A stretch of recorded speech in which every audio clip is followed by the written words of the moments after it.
শাহজাহানের বিরুদ্ধে যদি তদন্ত হয় তাতে রাজ্যের কি এলো গেল, রাজ্যের কি ক্ষতি হলো? কোনো তো ক্ষতি হওয়ার কথা নয়। ভাইপোর তদন্তে ভীতি, শাহজাহানের তদন্তে ভীতি, রাজ্যেরও তদন্তে ভীতি। এত তদন্ত ভীতি থাকলে রাজ্য চালাবেন কিভাবে? মমতা বন্দ্যোপাধ্যায়ের সরকার এই অপচয় বারবার করেন। তারা কখনো মেলা খেলা করে করেন, কখনো এই তদন্ত প্রক্রিয়া আটকাতে তারা এই অপচয় করেন। এই যে জনগণের পয়সা শ্রাদ্ধ করছেন, এর হিসাব কিন্তু জনগণকে দিতে হবে। ডিএ মামলা আমি আজ বলে দিচ্ছি, আপনি সংরক্ষণ করে রাখুন। হারবে রাজ্য, 6 বার হেরেছে।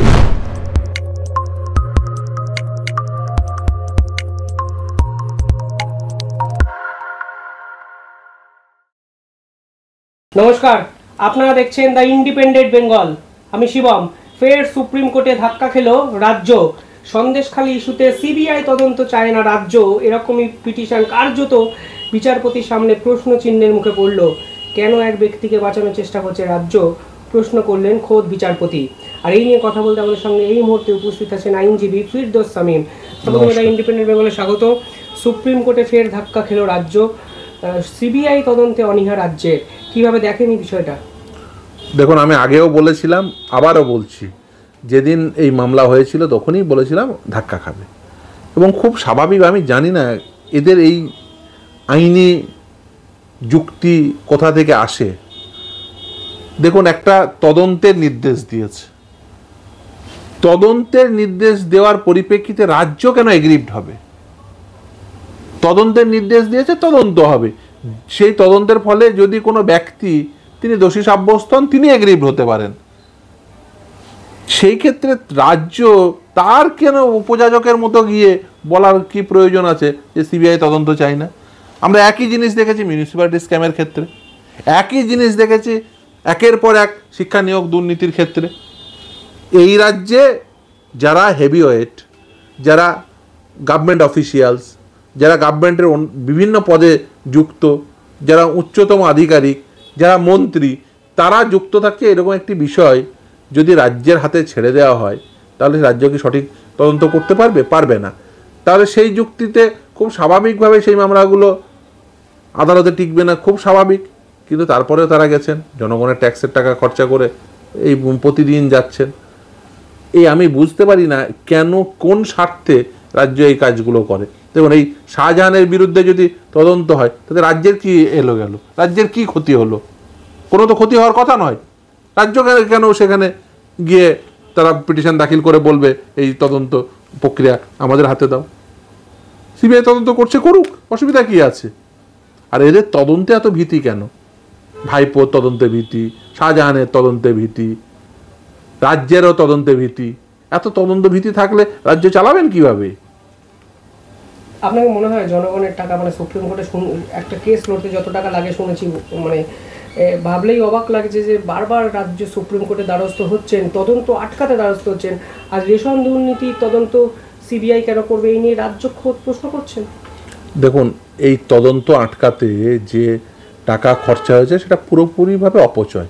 আর মমতা বন্দ্যোপাধ্যায়ের সরকার এই অপচয় বারবার করেন। তারা কখনো মেলা খেলা করে করেন, কখনো এই তদন্ত প্রক্রিয়া আটকাতে তারা এই অপচয় করেন। এই যে জনগণের পয়সা শ্রাদ্ধ করছেন, এর হিসাব কিন্তু জনগণকে দিতে হবে। আপনার টোটাল কত টাকা অপচয় করেছেন। এইভাবে তো রাজ্যের যে কর, যে জনগণের কাছ থেকে আদায় হয়, সেই আদায়কৃত কর থেকে করের পয়সা এইভাবে অপচয় করবেন, এটা তো চলতে পারে না। যেমন ধরুন ডিএ মামলা, আমি আজ বলে দিচ্ছি, আপনি সংরক্ষণ করে রাখুন। হারবে রাজ্য, 6 বার হেরেছে। তারপরেও একটার পর একটা ডিলে ট্যাকটিস। ফোরাম আছে বলেই আপনি করবেন, আবেদন করবেন, বিষয়টা সেরকম নয়। এটা তো জনগণের করের টাকা। আপনাকে বুদ্ধিদীপ্ততার সঙ্গে সেগুলো খরচগুলো করতে হবে, সে ব্যয় করতে হবে যে আমি আদৌ সফল হব কি হব না। আর সফল হওয়ার থেকে বড় প্রশ্ন হচ্ছে যে এটা আদৌ করা যায় কি যায় না।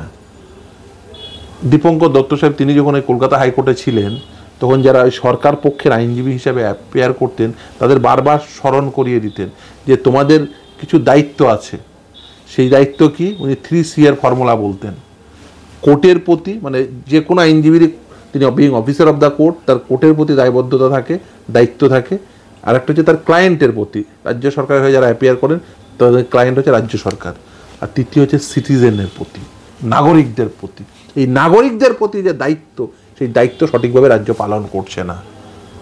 বিশেষ করে এই ধরনের মামলার ক্ষেত্রে যেখানে বুঝতে পারছেন যে কোনোভাবেই তদন্ত আটকানো যায় না, সরি, একটার পর একটা মামলায় আপনাদের মুখ থুবড়ে পড়তে হচ্ছে। 6বার দিয়ে মামলায় হেরেছেন, তারপরেও গেছেন, ফোরাম আছে বলে আপনি যাবেন, এটা তো কখনো যুক্তি হতে পারে না। ওর রাজ্য সরকারি কর্মচারীদের কাছে আবার হারবে, তারপরেও গেছেন। কিসের জন্য? না ডিলে করা যায় যদি। এইভাবে তো আর সরকার চলতে পারে না, এভাবে ক্লাব চলতে পারে। এবং ক্লাব চালানোর ফরম্যাটে সরকার চালাচ্ছেন, ফলে যা ইচ্ছা তাই করছেন। এই তদন্ত আটকাতে, সিবিআই তদন্ত আটকাতে একজন সাধারণ সিটিজেনের প্রশ্নে সেখানে সিবিআই তদন্ত হচ্ছে, রাজ্য সরকার চলে যাচ্ছে। কেন? তৃণমূল কংগ্রেসের নেতা বলে তার তদন্ত আটকাতে আপনি চলে যাবেন সুপ্রিম কোর্ট? এটা কখনো হতে পারে? জনগণের ট্যাক্সের টাকার অপচয় করছেন, শ্রাদ্ধ করছেন। আপনি দায়িত্বে আছেন মানে আপনি জনগণের ট্যাক্সের টাকা শ্রাদ্ধ করতে পারেন না। আপনার পছন্দের লোক সে অন্যায় করেছে, সেখানে সিবিআই তদন্তের নির্দেশ হয়েছে, কলকাতা হাইকোর্ট নির্দেশ দিয়েছে, তারপরে সেটা আটকাতে আপনি চলে গেলেন সুপ্রিম কোর্ট।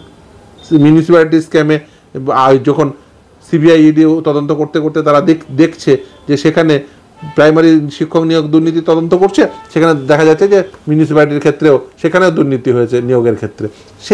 সেখানে আদালত নির্দেশ দিয়েছে সিবিআই তদন্তের, সেই সিবিআই তদন্তের নির্দেশকে চ্যালেঞ্জ করে একটার পর একটা ফোরাম, ডিভিশন বেঞ্চে গেছেন, সুপ্রিম কোর্টে গেছেন, এবং আলটিমেট মুখ থুবড়ে পড়েছেন।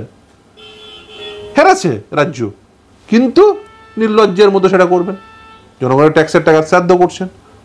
এখন কি তৃণমূল কংগ্রেসের নেতা নেত্রীরা প্রশ্ন তুলবেন না? এখন আর ওই সব মুখপাত্রদের প্রশ্ন উঠবে না যে কেন এই তদন্তের নির্দেশ দিচ্ছে, তদন্তের নির্দেশগুলো চ্যালেঞ্জ করে সুপ্রিম কোর্টে যাচ্ছেন, যেখানে জানেন যে হারবেন? একাধিক মুখপাত্র আপনাকেও তির্যক মন্তব্য করে টুইট করেছিলেন, বিভিন্ন কথা বলেন, মানে কুণাল ঘোষই বলেন, পরিষ্কারভাবে বললাম। আপনার কি মনে হয় যে সবটাই এখন রাজনৈতিক হয়ে যাচ্ছে, বা এখন এই মুখপাত্র বা কুণাল ঘোষদের থেকে আপনার কিছু এখন ওদের বলা উচিত? দেখুন, আমি ওদের কাছ থেকে কিছু আমি দেখুন, কুণাল ঘোষকে তো মানুষ মুখ্যমন্ত্রী বানায়নি, ফলে ওনার কাছ থেকে আমি এক্সপেক্টও করি না। তো রাজ্যের মুখ্যমন্ত্রী মমতা বন্দ্যোপাধ্যায়, রাজ্যের মানুষ একটা সরকারকে নির্বাচিত করেছেন। নির্বাচিত সরকার রাজ্যের মানুষের কাছে দায়বদ্ধ। কুণাল ঘোষ তার দলের প্রতি দায়বদ্ধ থাকে, তার দলের দায়বদ্ধতা থেকে সে ভুলভাল যা বকছে সে বকতেই পারে। সে তার দলকে ডিফেন্ড করে, সে বলেও যে আমি দলকে ডিফেন্ড করতে গিয়ে আমি আমি যে কথাগুলো বলেছি তার জন্য, সেটা তার সম্পূর্ণ দলের প্রতি তার আনুগত্যের বিষয়। তার কথা মানুষ গ্রহণ করতে পারে, বর্জন করতে পারে, সে দলের বিষয়। কিন্তু এক্ষেত্রে সরকারের বিষয়, যেখানে নির্বাচিত সরকার, যেখানে নির্বাচিত সরকারকে আইন মোতাবেক চলতে হবে, এখানে সে নির্বাচিত সরকারে আইন মোতাবেক চলার প্রশ্নে তারা যে বেআইনি কাজ করছেন প্রতি পদক্ষেপে, এবং সেই বেআইনি কাজ যখন বেআব্রু হয়ে যাচ্ছে, সেই বেআব্রুতা ঢাকতে তারা একটার পর একটা ভুল পদক্ষেপ করছেন। মানুষের প্রশ্ন সেখানে, এবং সেই ভুল পদক্ষেপের জন্য তার গুণাগার গুনছেন, কিন্তু তা আসলে ক্ষতিগ্রস্ত হচ্ছেন জনগণ। তার কারণ এগুলোতে জনগণের ট্যাক্সের প্রদেয় টাকা, জনগণের ট্যাক্সের ফলে যে টাকা দেওয়া হচ্ছে সেই টাকা শ্রাদ্ধ করছেন। আপনাদেরকে কে বলেছিল? জনগণ বলেছিল যে মিউনিসিপ্যালিটি স্ক্যামে সিবিআই তদন্ত আটকাতে সুপ্রিম কোর্ট যাও? তাতে দুটো লোক ধরা পড়বে। সিবিআই তদন্ত হলে যদি দুটো অয়নশীল 4টে মিউনিসিপ্যালিটির চেয়ারম্যান যদি ধরা পড়ে, তাতে কি যায় আসে জনগণের? জনগণ তো বরঞ্চ চায় যাতে তার ছেলেমেয়েরা ন্যায্যতার সঙ্গে পাবলিক এমপ্লয়মেন্টে ইকুয়াল অপরচুনিটি পায়। সেটা তো দেওয়া হয় না। আর যখন আদালত নির্দেশ দেয় সেখানে দুর্নীতি হলে যে তদন্তের নির্দেশ, সেই তদন্তের নির্দেশ আটকাতে রাজ্য সরকার চলে যাচ্ছেন। ফলে এই বিষয়গুলো দেখুন, খুব পরিষ্কার কথা, বেশিরভাগ ক্ষেত্রেই আপনি দেখবেন এই যতগুলো তদন্তের নির্দেশ হয়েছে, বেনিফিশিয়ারি হচ্ছে তৃণমূল কংগ্রেসের নেতা নেত্রী, বেনিফিশিয়ারি হচ্ছে শাসক দলের বিভিন্ন স্তরের নেতারা। ফলে সেই সমস্ত স্তরের নেতারা, বিভিন্ন স্তরের নেতারা যেহেতু বেনিফিশিয়ারি, সেই জন্য আসলে নেতাদের পিঠ বাঁচানোর জন্য জনগণের করের টাকা শ্রাদ্ধ করা হচ্ছে।